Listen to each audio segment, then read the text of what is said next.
Mais uma vez cumprimento a todos. Agora, na hora da gravação aqui é 10h30 da manhã, sexta-feira, dia 17 de junho. Né? E está nublado nosso dia aqui. Amanheceu com neblina. E o clima está se preparando para esfriar outra vez. Mas nós estamos aqui prontos para o estudo da lição da Escola Sabatina de número 3 do terceiro trimestre de 2016. Sinceramente, eu não achava que a gente chegaria a 2016, lá pela década de 90. Eu não caí nessa ideia de que de 2000 não passa. Não, também não. Mas eu gostaria naqueles tempos que o sofrimento já tivesse passado a essa altura, que em 2016 nós estivéssemos no céu há alguns anos. Sinceramente eu gostaria disso. Porque na década de 90, que foi a década da introdução mundial da internet, da fusão de bancos, do início da nova ordem mundial, da queda da União Soviética, da queda do Muro de Berlim, da formação dos blocos econômicos, do avanço gigantesco da ciência no genoma humano, etc., e muitos etc., não é? Da expansão da educação à distância, e assim vai. Me parecia que isso significava o fim. A igreja naquela década, nossa igreja, ela estava começando a acelerar quanto à pregação, começando a utilizar novos métodos, etc.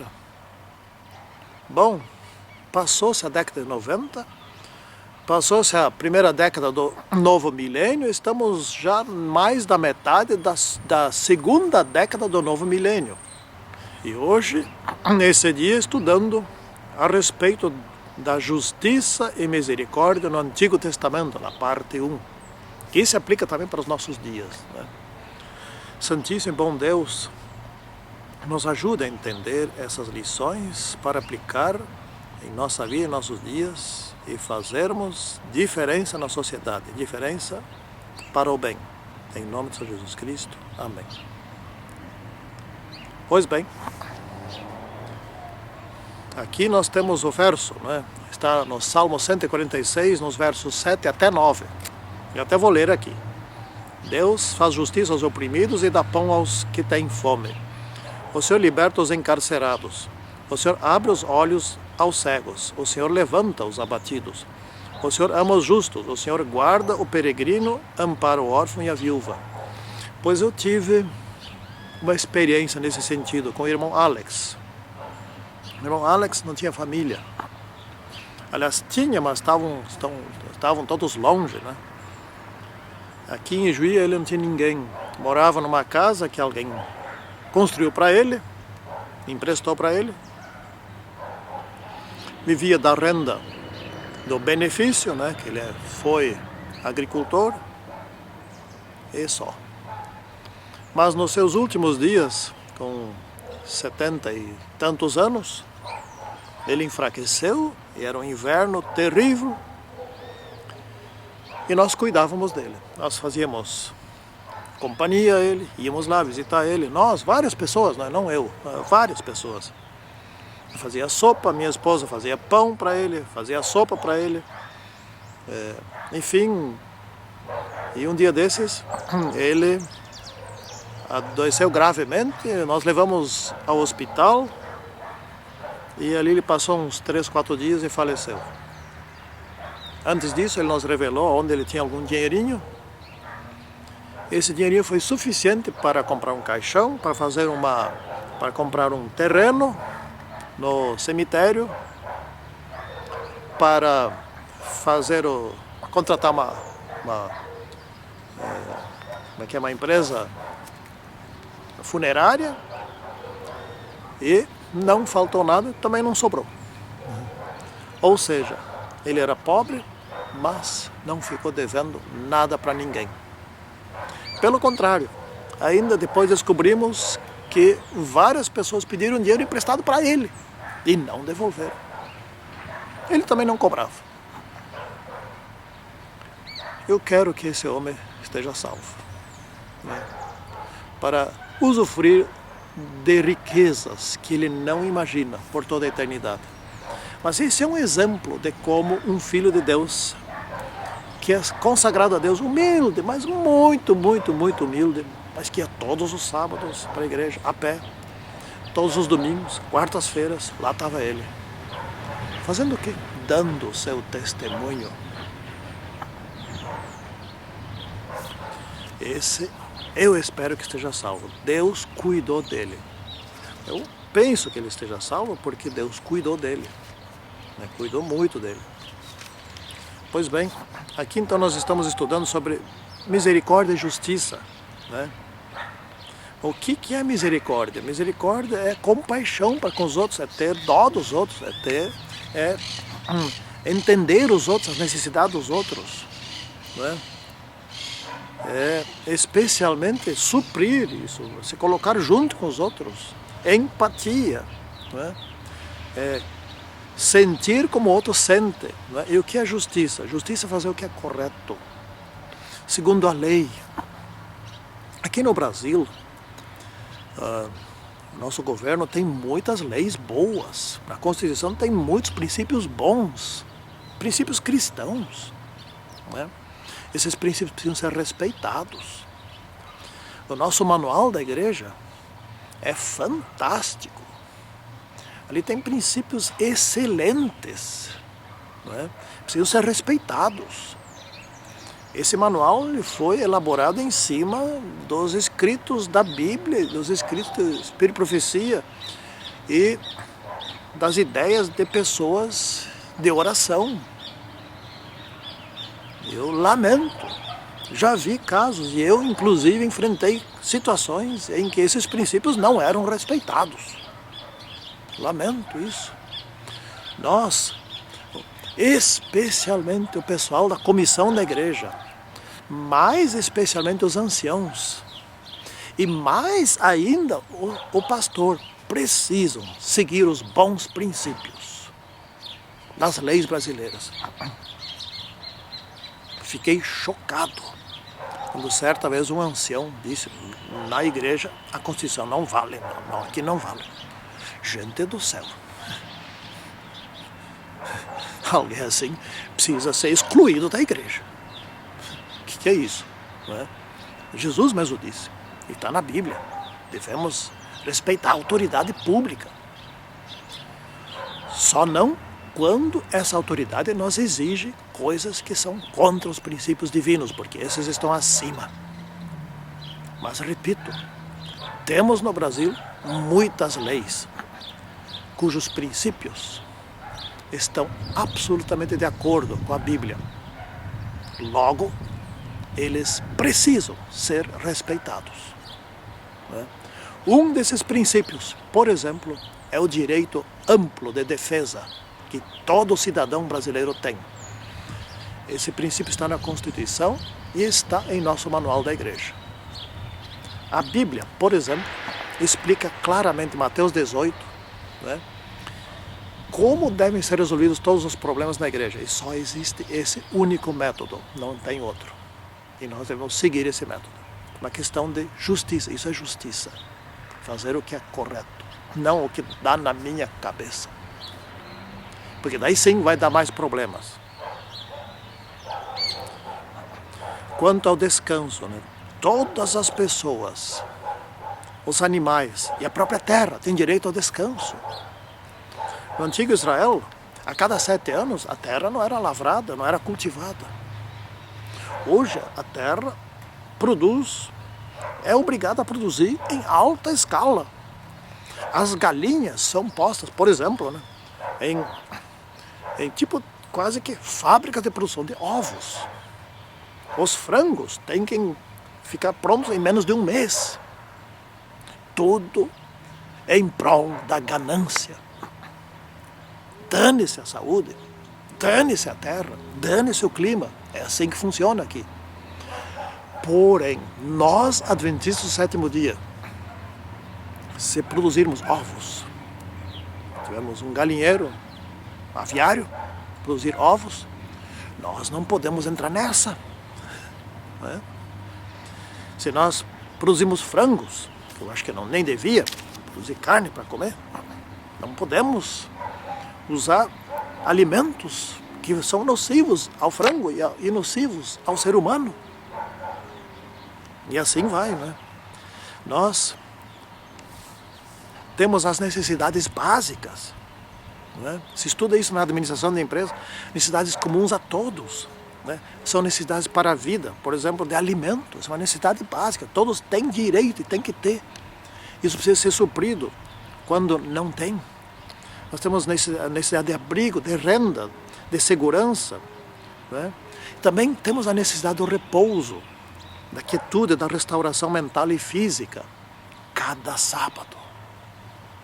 Eu vejo meus colegas de universidade que trabalham direto, muitas vezes direto, toda semana, mais um mês, etc. e tal, trabalham, não param.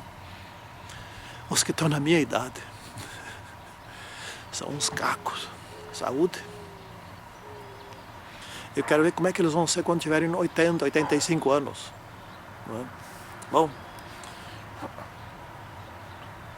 então nós temos aqui o sábado, da parte de segunda-feira.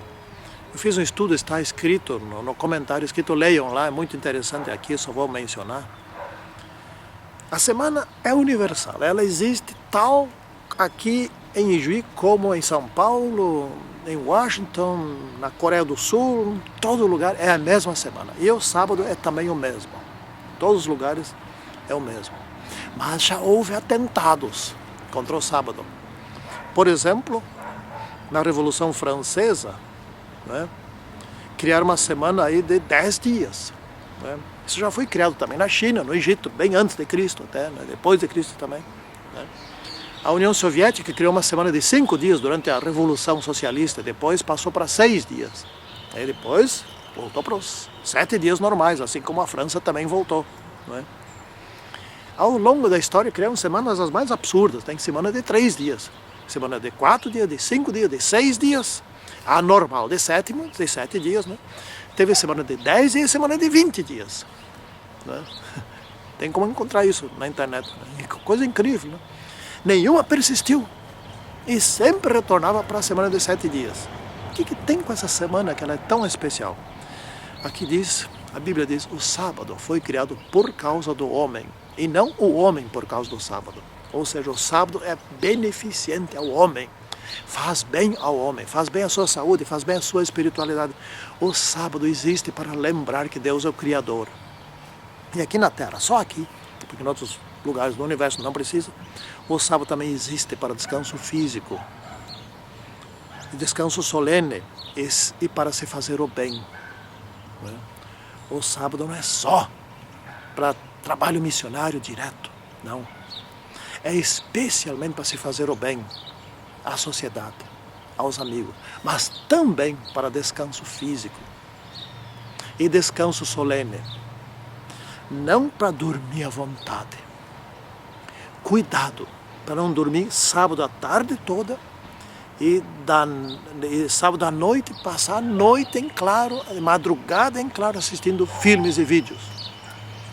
Aí sim, é bem melhor trabalhar no sábado de uma vez, não é? Porque um como o outro está transgredindo direto.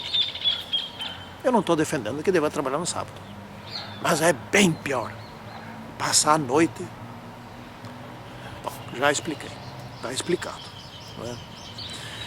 Tem a ISO, a série 9000, que tem a ISO 8601, né, que é uma norma internacional que regulamenta as questões comerciais, industriais, de produção, etc.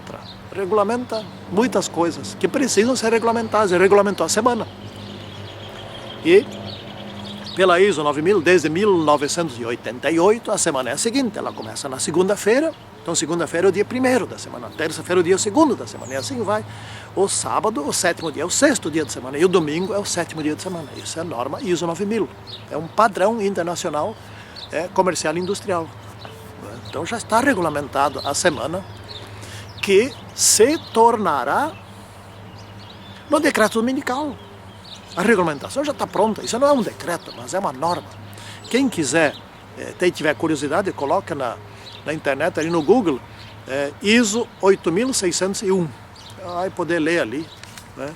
Essa regulamentação tem uma tabelinha ali que mostra o que é a semana comercial e industrial. Bom,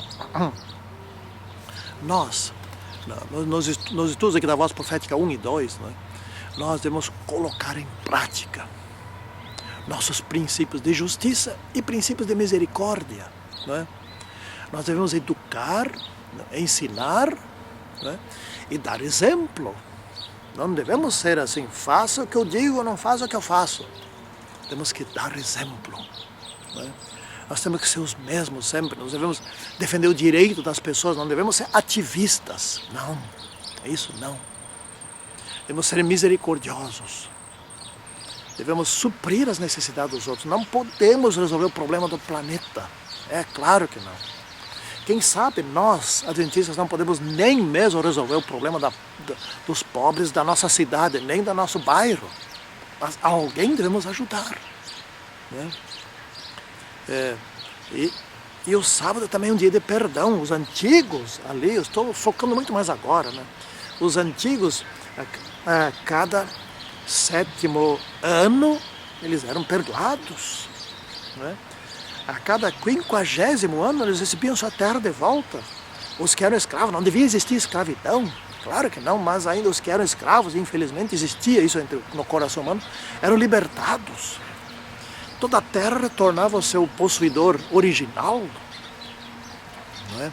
Então o sábado ali simbolizava na prática o ensinamento do que Deus, dos princípios de Deus.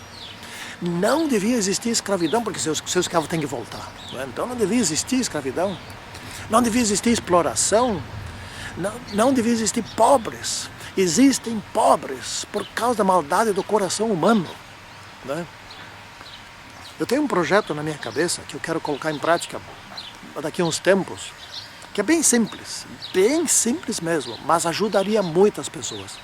É aconselhamento profissional. Então, por exemplo, um pintor que não é muito bom, que não ganha muito trabalho, etc e tal, não, é porque não faz o trabalho direito, né? Tínhamos pintores aqui em casa que lambuzaram a calçada, ou troca a calçada, ou lava com ácido, ou deixa assim. Lambuzaram. Esse nós não queremos mais, né? Então, se alguém é da nossa denominação, ele precisa ser aconselhado a fazer um serviço limpo, bem, logo ele vai ter bastante trabalho. Um serviço bom, um pedreiro, um encanador, um eletricista, etc. Todos os que eu conheço aqui em Juí, que fazem bom serviço, têm trabalho e não conseguem atender tudo. E todos os que eu conheço que não têm muito trabalho são relaxados. Portanto, essa gente precisa de algum aconselhamento profissional, né? De, por exemplo, voltar onde fez o seu trabalho e perguntar qual é o conceito do meu trabalho, onde que eu devo mudar, onde que eu devo melhorar. Pronto, só isso, já chega, né? Ele vai aprender. Eu lembro que certa vez eu li uma história de um vendedor de livros, não era colportor, era um vendedor de livros seculares, aí, de enciclopédia. E ele não estava vendendo muito. E tinha entrado numa empresa para oferecer livros a um executivo, e o executivo não se interessou e não comprou. E naquele dia, naquela semana, já não estava vendendo nada. Ele pensou assim, eu vou voltar para aquele executivo e perguntar para ele, onde é que eu errei? Aí o executivo olhou para ele, tá bom, vou te ajudar.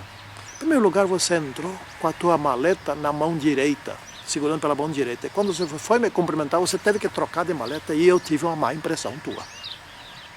Depois a tua argumentação foi assim, assim, assim. Faça desse outro jeito. Ele saiu dali, até muito obrigado. Saiu dali, próxima venda, ele colocou isso em prática. Vendeu. Só um conselho ajudou.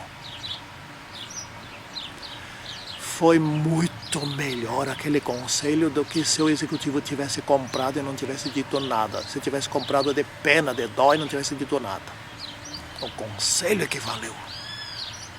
Acho que nós podemos fazer isso, eu quero fazer isso. Eu reuni umas pessoas aposentadas, que têm experiência de vida, etc., para criar um esquema, não sei bem como aí, de aconselhamento de pessoas da igreja e de fora da igreja. Né? Bom, aqui continuando. Eles, naquela época, tinham uma adoração formal que Deus já não aguentava mais. Era tudo detalhado, ritual, sofisticado, etc., e que não valia coisa nenhuma. Por quê? Porque eles não supriam a necessidade dos pobres. Eles não se amavam uns aos outros, eles brigavam, eles peleavam entre si. Né? Jejuavam, mas oprimiam os empregados. Né? Jejum envolvia contendas. Né? Hoje se usa muito dentro da igreja, infelizmente, poder, luta por poder, tem muito isso. Entre os membros leigos, entre os pastores, tem muito isso. Não é fácil ver isso.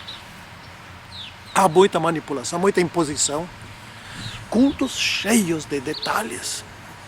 E por semana, sobram, digo assim, desde que eu me conheço por gente, 35 minutinhos para discutir a lição da escola sabatina. Se na universidade onde eu trabalho, cada aluno dedicasse 35 minutinhos por semana para o estudo, nunca se formaria profissional de coisa nenhuma. Nós precisamos interagir mais, precisamos debater mais, precisamos aprofundar a lição. Essas lições aqui, que eu estou aqui, isso aqui é ouro puro. Isso aqui é bom demais para deixar 35 minutinhos. E assistimos 3 sermões por semana. Sermão é uma participação passiva, você só ouve. A lição é para ser um debate, mas como que nós vamos querer participação das pessoas se elas são levadas ao debate por 35 minutinhos por semana, oficialmente dentro da igreja? Calculem, anotem quanto tempo de coisas intermediárias existe entre sermão e lição. Quanto tempo se gasta com muitas coisas que foram introduzidas, que todas elas parecem ser excelentes. Porém, para o essencial, que é a escola sabatina, sobram 35 minutos só. Nós queremos ser o povo da Bíblia desse jeito? Fica aí o questionamento, né? Questiono como professor, não como leigo nesse assunto. Pois bem, nós temos que sair desse formalismo incrível que se estabeleceu dentro da igreja. Tempos atrás eu não fui junto, teve um programa evangelístico em uma outra cidade e sobraram poucos membros na igreja e um dos anciãos passou a lição e sobrou tempo para a lição, deu um debate, todos disseram, hoje foi bom, porque foi informal. Fica o questionamento. Sei que não vai mudar nada, mas quando vier a sacudidura, quando fecharem as igrejas, não estou dizendo que tem que fechar, não entendam mal, por favor. Aí funcionarão os pequenos grupos para estudar a lição, estudar a Bíblia, como eles fizeram lá no início, no tempo de Ellen White. Depois tudo foi sendo formalizado. Aí nós estudaremos. Hoje, a lição da escola sabatina se transformou, por incrível que pareça, isso me dói, em uma atividade passiva também, onde só alguns assistem. E às vezes ainda o professor não deixa muito a desejar. Faz aqueles esquemas de resumos, né? Resuminho de 3 pontinhos, 3 pontos essenciais, e fica nisso. Gente, como é que alguém vai crescer espiritualmente com tal conhecimento pobre? Me digam, questiono como professor.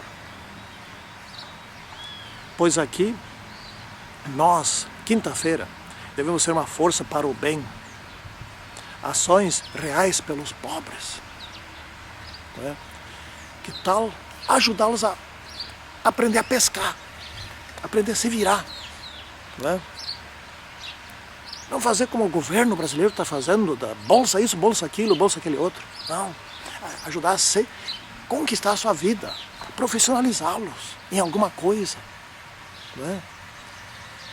Por exemplo, o Senai, não é? Dá uma bolsa para fazer um curso no Senai, por exemplo. São cursinhos de alta qualidade. E nós mesmos podemos nos reunir nossos profissionais e ajudar a se desenvolverem, né? Nós temos um jardineiro aqui. Ele não é o melhor jardineiro do mundo, mas ele trabalha bem. Eu digo que não é o melhor porque ele devia ter as ferramentas dele mesmo. Tem outro jardineiro que tem suas ferramentas, já vem com as ferramentas junto, né? Mas ele trabalha bem. E para conseguir ele, tem que telefonar para ele e agendar. Ele está sempre lotado. É só um jardineiro, né? Cobra R$120 por dia, né? E não adianta pegar outra que cobra menos. Não adianta. Tem quem cobra menos, mas nós não queremos. Faz mal feito. Pois bem, ações pelos pobres desamparados, ensinando a paz e defendendo a justiça. Esse é o objetivo do nosso culto, faz parte do nosso culto. Nosso culto não termina dentro da igreja, não, ele se estende por toda a semana, em atitudes, em ações práticas. Que esse seja o nosso objetivo, que nós cresçamos desta maneira. Em nome de Senhor Jesus Cristo. Amém. Bom Pai, ajuda-nos a sermos aquilo que Jesus foi em seu tempo. Em nome dele é que pedimos. Amém. Tchau.